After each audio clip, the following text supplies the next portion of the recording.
Well, here is the semi-finished product, the chicken coop on wheels.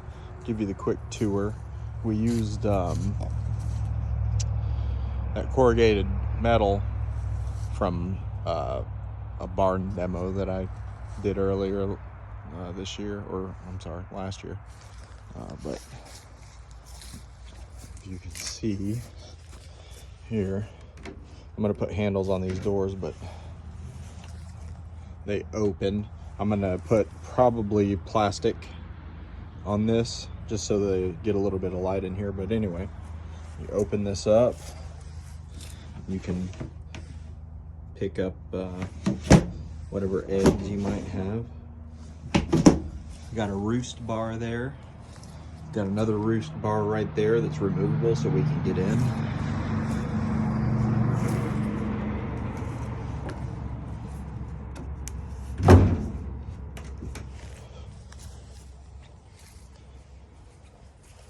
I'm gonna put a little storage locker right there so we can keep feed in it. And this is a mobile chicken coop so we can move it around wherever we need. Other windows, and then we can get into it as well if we need to.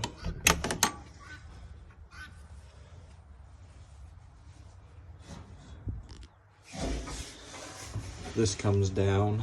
You can walk in there, sweep it out, you know, whatever you need to do.